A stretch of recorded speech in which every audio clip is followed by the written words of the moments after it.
محمد رسول الله محمد رسول الله أرجو رضاك يا أنت الرحيم يا هبني عطاك يا أنت الكريم ومنك العطاء يا أنت العظيم يا فيك الرجاء يا أنت الحليم.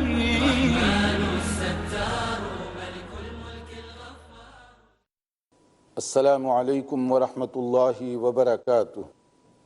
الحمد للہ رب العالمین والصلاة والسلام علی رسولہ الکریم وعلی آلہ وصحبہ اجمعین ومن تبعہ بإحسان الی یوم الدین. اما بعد. محترم بھائیوں اور بہنوں، ریاض الصالحین جو حدیث کی بہت ہی مشہور کتاب ہے، اس کا تفصیلی مطالعہ اور اس کا خلاصہ آپ کی خدمت میں پیش کیا جا رہا ہے. ریاض الصالحین ایک ایسا حدیث کا مجموعہ ہے جو ہر گھر کی زینت بننا چاہیے. اللہ تعالیٰ نے اسے قبول عام بخشا ہے. اس میں ایمان اور عقیدے کو مضبوط کرنے والی باتیں بھی درج ہیں. اس میں اعمال کو نکھارنے والے امور بھی بتائے گئے اور اس کے ذریعے سے انسان اپنا تزکیہ بھی کر سکتا ہے. اس لیے اس کو پڑھیے، سمجھیے اور حدیث پر عمل کرنے کی کوشش کیجیے. یہ علماء کے لیے، خطباء کے لیے اور عوام کے لیے یکساں طور پر بہت ہی مفید ذخیرہ ہے. امام نووی رحمۃ اللہ علیہ، ان کا طریقہ کار یہ ہے کہ ہر باب، ہر چیپٹر کے ساتھ وہ مختلف قرآنی آیات موضوع سے متعلق اور پھر مختلف احادیث کا ذکر کرتے ہیں. ہم کوشش کر رہے ہیں کہ اس کا خلاصہ آپ کی خدمت میں پیش کیا جائے. آج کا جو چیپٹر ہے، الحث علی الازدیاد من الخیر فی اواخر العمر، کہ اس بات پر ابھارا جا رہا ہے کہ آدمی کو آخری عمر میں خاص طور پر زیادہ سے زیادہ نیکیاں کرنی چاہیے، زیادہ سے زیادہ اچھے عمل کرنے چاہیے، استغفار اور توبہ کو معمول بنانا چاہیے. اللہ تعالیٰ اسے عمر بھی دے اور وہ عمل نہ کرے تو اس کا کیا جواب دے گا؟ قیامت کے دن جب اس عمر کے بارے میں پوچھا جائے گا کہ تمہاری ایج اتنی تھی، تمہیں 70 سال 80 سال کی عمر دی گئی، تم نے کیا عمل کیا؟ اگر کوئی چیز نہ ہو ہمارے اکاؤنٹ میں تو ہمارے لیے نقصان اور گھاٹے کا سودا ہوگا. جیسے سورہ فاطر کی آیت 37 جس کے اندر کہا گیا اولم نعمرکم ما یتذکر فیہ من تذکر، کہ اللہ تعالیٰ نے ارشاد فرمایا کہ ہم نے تمہیں عمر عطا کی تھی تاکہ تم نصیحت حاصل کرتے، سبق حاصل کرتے. کچھ لوگ ایسے ہیں جنہوں نے اپنی عمر سے فائدہ اٹھایا، لیکن کچھ لوگ ایسے بھی ہیں جن کی عمریں تو طویل ہیں مگر اس کے باوجود وہ فائدہ نہ اٹھا سکے. اس میں امام نووی رحمۃ اللہ علیہ نے جو احادیث کا انتخاب کیا، اس میں صحیح بخاری کی ایک حدیث ہے جس کو سن کر ہم سب کو غور کرنا چاہیے کہ اللہ نے ہمیں ایج عطا فرمائی، صحت دی، تندرستی دی، مگر ہم اس کا کیسے استعمال کر رہے ہیں تاکہ قیامت کے دن ناکام لوگوں میں ہم نہ شامل کیے جائیں. فرمایا گیا اعذر اللہ الی امرئ اخر اجلہ حتی بلغ 60 سنۃ، اگر کسی آدمی کو 60 سال 60 ایئرس زندگی ملی اور وہ عمل نہ کرے تو اس کے پاس کوئی ایکسکیوز نہیں، کوئی عذر نہیں، اس کے پاس کوئی چیز قابل قبول نہیں کہ تمہیں اللہ نے اتنی عمر دی، مہلت دی 60 سال تک، تم نے عمل نہیں کیا، تم نے آخرت کے لیے کوئی سرمایہ کاری نہیں کی، تم نے کوئی انویسٹمنٹ کرنے کی کوشش نہیں کی. جبکہ محدثین کو آپ دیکھیے، فقہائے کرام کو دیکھیے، جو لوگ اپنی زندگی کے مقصد کو سمجھ رہے ہیں ان کو آپ دیکھیے کہ عمر کم ہونے کے باوجود کیسے کارنامے انہوں نے انجام دیے. خود ریاض الصالحین کے جمع کرنے والے محدث عالم دین امام نووی رحمۃ اللہ علیہ، بہت شاید کم لوگوں کو اندازہ ہوگا کہ امام نووی رحمۃ اللہ علیہ نے جو اتنے بڑے بڑے کارنامے انجام دیے، صحیح مسلم کی بہترین شرح لکھی، شرح امام نووی کے نام سے، ریاض الصالحین کو ترتیب دیا اور اس طرح سے مختلف کتابیں لکھیں. معلوم ہے ان کی ایج کتنی تھی؟ جب ان کی وفات ہوئی تو تقریباً 45 سال ان کی عمر تھی. 45 ایئرس کے اندر انہوں نے یہ سارے کارنامے انجام دیے. اور اب کچھ لوگ ایسے بھی ہیں جو بڑے فخر سے کہتے ہیں کہ میری عمر 100 کے اوپر پہنچ گئی. اگر آپ ان سے پوچھیں اس میں آپ نے کیا کیا کیا اچھے کام، دین کی دعوت دوسروں تک پہنچانے کے لیے کتنی محنت کی، اچھے کاموں کے لیے آپ نے کتنی کوشش کی۔ اگر آپ نے 100 سال کی عمر پائی اور پھر آپ نے وہی کیا جو اور لوگ عام لوگ کرتے ہیں، یعنی اپنی زندگی بنائی اور اسی کے لیے لگے رہے، دین کے لیے آپ نے کوئی وقت نہیں دیا، حتیٰ کہ عبادت کے لیے بھی آپ کے پاس وقت نہیں تھا، تو پھر کیا یہ زندگی اور جو جانوروں کو زندگی ملتی ہے اس میں بہت زیادہ فرق ہوگا؟ جو بھی جانور ہے، چاہے وہ 5 سال زندہ رہے، 4 سال زندہ رہے، 15 سال زندہ رہے، اس کا مقصد کیا ہوتا ہے؟ بڑا لیمیٹڈ اور محدود، کہ روزانہ اپنا چارہ تلاش کرے، کھائے پیے اور ویسے عیش و عشرت جو بھی وہ کر سکتے ہیں زندگی گزار لے، بس ختم۔ اگر یہی انسان کا بھی مقصد ہو جائے تو گویا انسان اپنے مقام بلند سے نیچے جانوروں کی سطح پر آ گیا۔ اس لیے عمر یہ ایک بہت بڑی نعمت ہے، اس کا صحیح استعمال جنت کا ہمیں مستحق بنا سکتا ہے، اور اس کا غلط استعمال ہو جائے تو وہ جہنم کا مستحق بھی بنا سکتا ہے۔ اور آخری عمر میں خاص طور پر آدمی کو اللہ کی طرف جانے کی جو تیاری ہوتی ہے، پریپریشن فار ڈیتھ، مرنے کی تیاری، مرنے کی تیاری کیا ہوتی ہے؟ توبہ، استغفار، کثرت کے ساتھ ذکر و اذکار، صدقہ و خیرات، نوافل کا اہتمام، یہ کثرت کے ساتھ کریں کہ آپ کی توجہ اللہ کی طرف زیادہ سے زیادہ رہے۔ خود رسول اکرم صلی اللہ علیہ وسلم، آپ کا مقام کتنا اعلیٰ، کتنا اونچا تھا، مگر آپ کے بارے میں جو بات بتائی گئی کہ جب اذا جاء کی صورت نازل ہوئی، سورہ نصر، اس کے بعد آپ کی کیفیت اور زیادہ بدل گئی۔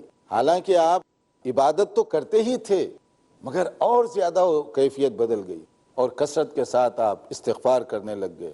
سبحانک ربنا وبحمدک اللہم اغفر لی، یہ کثرت کے ساتھ آپ پڑھا کرتے تھے، چاہے وہ نمازوں کے موقع پر ہو یا نماز کے بعد۔ ام المؤمنین حضرت عائشہ رضی اللہ تعالی عنہا، انہوں نے ایک مرتبہ پوچھ بھی لیا کہ یہ آپ کثرت کے ساتھ اب پڑھنے لگے ہیں، آخر کیا بات ہے؟ تو اصل میں بات وہی تھی کہ جب آپ کا مشن پورا ہو جائے تو اب استغفار کی طرف لگیے اور ادھر جانے کی تیاری کی طرف لگیے۔ تو اگر نبی کریم صلی اللہ علیہ وسلم، جن کی پوری زندگی اللہ کی عبادت میں گزر رہی ہے، اللہ کے حکم پر عمل کرتے ہوئے بسر ہو رہی ہے، تو آپ یہ اہتمام فرماتے ہیں، تو ہم گناہگاروں کو کتنا اہتمام کرنا چاہیے؟ زیادہ سے زیادہ ذکر و اذکار، نوافل اور اچھے کام کرنے کی آدمی کوشش کرے، تاکہ وہاں پر کچھ نہ کچھ اس کے ساتھ ہو سکے۔ ورنہ صحیح مسلم ہی کی ایک اور بات بھی نقل کی گئی، میدان محشر میں جب لوگوں کو کھڑا کیا جائے گا تو کس طریقے سے کھڑا کیا جائے گا، قبر سے کیسے اٹھایا جائے گا؟ یبعث کل عبد علی ما مات علیہ، ہر آدمی اپنے اعمال کی بنیاد پر وہاں کھڑا کیا جائے گا، خاندان کی بنیاد پر نہیں، رنگ اور نسل کی بنیاد پر نہیں، عمل کی بنیاد پر کھڑا کیا جائے گا۔ کامیاب و کامران ہوں گے، رائٹ سائڈ پر صفیں بن رہی ہیں، ناکام و نامراد ہیں، لیفٹ سائڈ پر صفیں بن رہی ہیں۔ السابقون الاولون اور ٹاپ کلاس، ان کی صفیں علیحدہ بن رہی ہیں۔ جو بہت زیادہ عمل کی زندگی گزارتے رہے، وہ صف بندی کے ذریعے سے پہچانا جائے گا کہ یہ کامیاب ہونے والا گروپ ہے جو ادھر ٹھہرا ہوا ہے، یہ ناکام ہونے والا گروپ ہے جو دوسری جانب ٹھہرا ہوا ہے۔ جو عمل ہمارا رہا اسی عمل کی بنیاد پر قبر کا انجام بھی ہوگا، برزخی زندگی بھی اسی عمل کی بنیاد پر گزرے گی۔ اگر بامقصد زندگی گزارتے رہے تو قبر کی زندگی، برزخ کی زندگی اطمینان سے گزرے گی، اور اگر غلط زندگی گزارتے رہے تو یہیں سے سلسلہ شروع ہو جائے گا عذاب کا، یہیں سے سلسلہ شروع ہو جائے گا تکلیف کا، اور اس کے بعد میدان محشر میں، اور پھر اس کے بعد آخری انجام جہنم کی شکل میں۔ تو اس لیے آدمی کو کوشش کرنی چاہیے کہ اپنی زندگی میں بہتر سے بہتر کام کرے، اور خاص طور پر اگر اس کی عمر ہو چکی ہے، جس کو ہم لوگ کہتے ہیں ریٹائرمنٹ ایج، کہ وظیفے کی عمر جو تقریباً 60 سال اور اس کے دوران سے شروع ہوتی ہے، اس میں تو آدمی کو اور زیادہ محنت کرنی چاہیے اور زیادہ عبادت کرنی چاہیے۔ اس کے بعد ایک نیا چیپٹر ہے کہ خیر کے کام کرنے کے مختلف انداز ہیں۔ کثرت طرق الخیر، نیکیاں کمانے کے اللہ تعالیٰ نے بہت سارے اسباب اور ذرائع بنا دیے ہیں تاکہ ہر قسم کا آدمی بھرپور فائدہ اٹھا سکے۔ اگر مان لیجئے کہ صرف تلاوت قرآن میں فائدہ لکھ دیا جاتا تو بہت سارے لوگ محروم ہو جاتے۔ اگر صرف حج کا لکھ دیا جاتا کہ جو آدمی نوافل کثرت کے ساتھ حج کرے گا اسے ہی ثواب ملے گا تو غریب نادار وہ محروم ہو جاتے۔ اگر کہہ دیا جاتا کہ نفل روزے کوئی رکھے گا تو اسی میں اس کو ثواب ملے گا، جو صحت مند نہ ہو وہ محروم ہو جاتا۔ تو اللہ تعالیٰ نے ایسے اسباب اور ذرائع مقرر فرمائے ہیں، ہر آدمی ہر سطح پر اس سے فائدہ اٹھا سکتا ہے۔ نیکیاں کمانے کے بہت سے راستے ہیں، بہت سے طریقے ہیں، لیکن اس میں شوق کی ضرورت، اس میں جذبے کی ضرورت ہے۔ جس آدمی کے اندر وہ شوق اور جذبہ ہوگا وہی اس سے فائدہ اٹھائے گا۔ اور ایک بات یاد رکھیے، جو بھی ہم نیکی کریں گے وہ ضائع نہیں جاتی، چاہے وہ نیکی صدقے کی شکل میں ہو، وہ نیکی ذکر و اذکار کی شکل میں ہو، وہ نیکی دعوت و تبلیغ کی شکل میں ہو، کوئی بھی ہم نیکی کریں گے اللہ تعالیٰ اس کو برابر ریکارڈ پر محفوظ فرمانے کا انتظام کیے ہوئے ہیں۔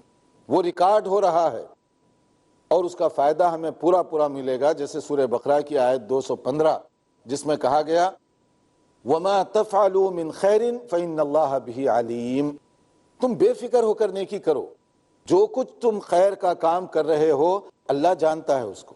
کوئی 2 رکعت نفل پڑھ رہا ہے تو بھی ریکارڈ پر ہے، اور کوئی اس سے زیادہ پڑھ رہا ہے تو بھی ریکارڈ پر ہے، تو کوئی چیز ضائع نہیں جائے گی اللہ تعالیٰ کے پاس۔ فَمَن يَعْمَلْ مِثْقَالَ ذَرَّةٍ خَيْرًا يَرَهُ وَمَن يَعْمَلْ مِثْقَالَ ذَرَّةٍ شَرًّا يَرَهُ، ذرہ برابر بھی خیر کا کام کریں گے ریکارڈ میں ہے، اور ذرہ برابر بھی شر کا کام کرو گے، برائی کا کام، وہ بھی ریکارڈ میں ہے، اس کا نقصان اٹھانا پڑے گا۔ ناظرین دیکھتے رہیے پروگرام، ایک مختصر وقفے کے بعد انشاءاللہ حاضر ہوں گے۔ أنت الكريم ومنك العطاء يا ناظرین وقفے سے پہلے ہم بتا رہے تھے کہ نیکیاں کمانے کے لیے اللہ تعالیٰ نے مختلف ذرائع پیدا فرما دیے ہیں۔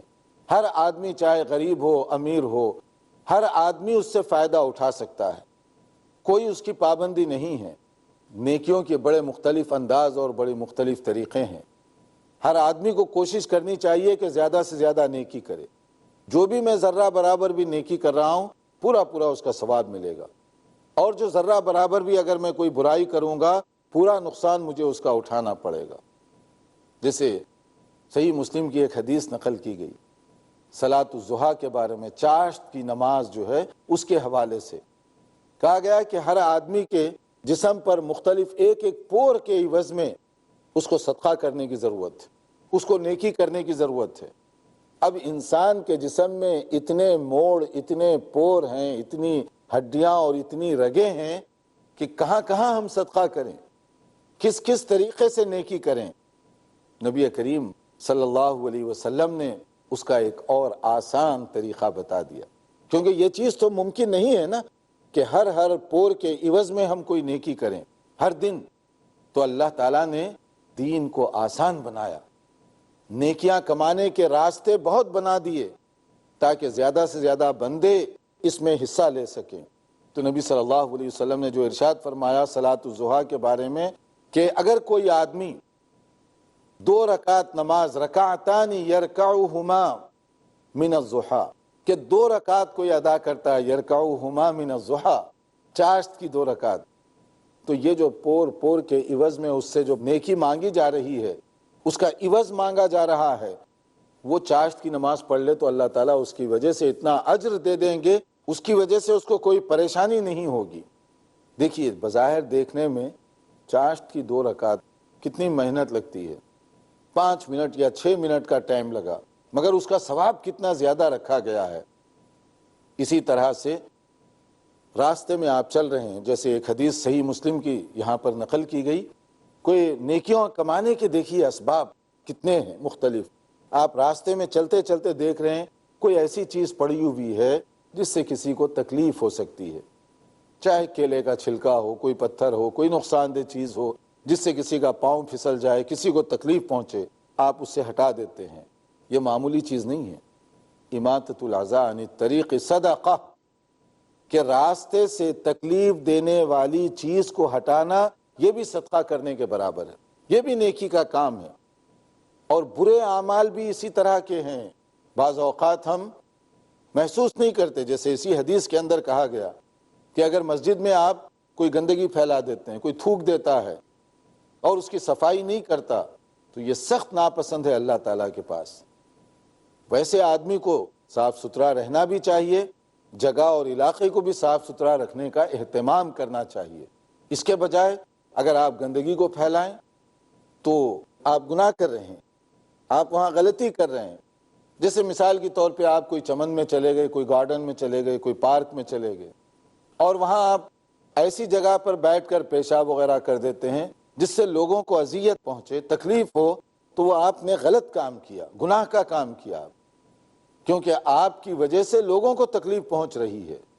اسی طرح سے کوئی آدمی راستے میں کوڑا کرکٹ کچرا وغیرہ پھینک دیتا ہے تو آپ غلط کام کر رہے ہیں، اور دور کرتا ہے کوئی آدمی تو آپ نیکی کا کام کر رہے ہیں، آپ کو اس کی وجہ سے ثواب ملے گا۔ جیسے صحیح مسلم کی ایک حدیث میں بتایا گیا کہ لا تحقرن من المعروف شیئا، بھلے اور خیر کے کاموں میں کسی چیز کو معمولی مت سمجھو۔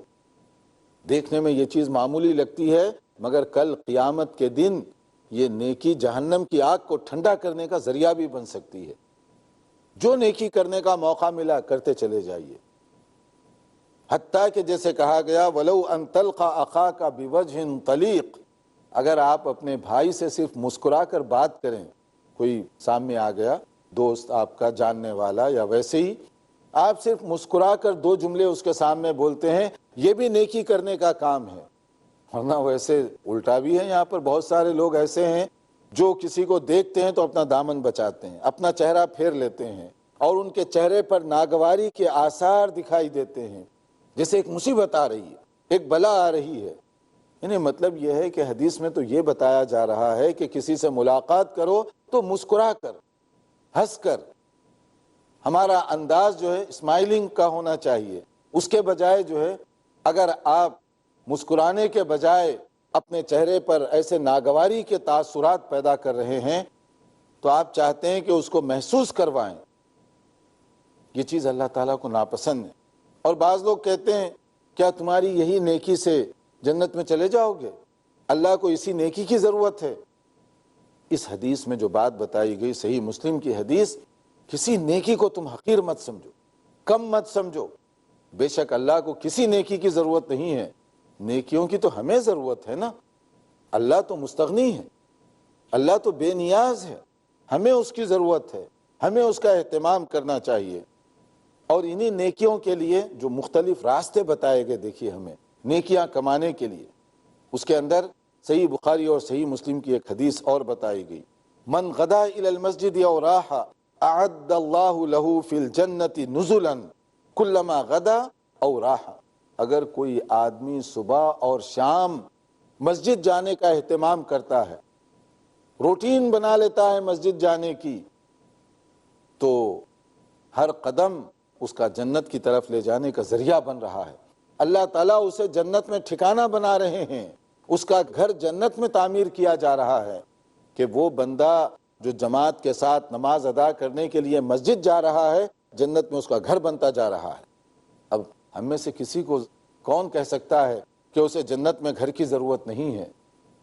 ہم اگر کہیں کہ کوئی دنیا کے اندر ایک پلاٹ مل رہا ہے، ایک کوئی گھر بنا دے گا، ایک فلیٹ مل جائے گا، ایک شقہ مل جائے گا، تو کتنی محنت اور کوشش کرتے ہیں اس کو حاصل کرنے کے لیے۔ اور یہاں پر جنت میں ہمیں گھر بنایا جا رہا ہے، محل کی خوشخبری سنائی جا رہی ہے۔ جو آدمی صرف مسجد میں جایا کرے، یہ اس کے لیے اعزاز رکھا گیا۔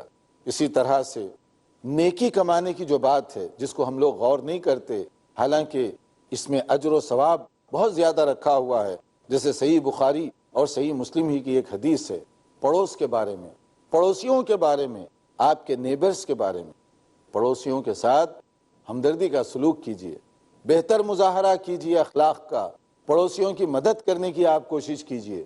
حتیٰ کہ دیکھیے رسول اکرم صلی اللہ علیہ وسلم نے جو ارشاد فرمایا، یا نساء المسلمات لا تحقرن جارہ لجارتها، کوئی پڑوسن اپنی پڑوسی عورت کو حقیر نہ سمجھے، اور نہ ایک دوسرے کے ساتھ تعلقات کو آپ حقارت سے ٹھکرا دیں۔ نہیں، تعلقات کو مضبوط کرنے کے ذرائع تلاش کیجیے، ہمدردی کے ذرائع تلاش کیجیے۔ اس کے لیے کہا گیا ولو فرسن انشاتن، کہ اگر آپ کوئی بڑا گفٹ نہیں دے سکتے تو بکری وغیرہ جو ہے اس کا اگر کبھی پاؤں بھی پکا ہوا ہو، یعنی اگر آپ کے گھر میں پائے پکے ہوئے ہیں، اس کی نہاری بنی ہوئی ہے، بظاہر دیکھنے میں یہ کوئی بہت بڑی بھاری ڈش نہیں ہے، بظاہر دیکھنے میں یہ معمولی سی چیز ہے، مگر آپ اپنے پڑوسیوں کے تعلقات کو برقرار رکھنے کے لیے اگر یہ معمولی ڈش بھی اس کو تحفے میں بھیجتے ہیں، اس کو حقیر مت سمجھیے، آپ بھی اس کا متبادل کوئی نہ کوئی اس کو بھیجیے، کیونکہ یہ تحفوں کے ذریعے سے، گفٹ ایکسچینج کرنے کے ذریعے سے محبت میں اضافہ ہوتا ہے، تعلقات میں مضبوطی آتی ہے۔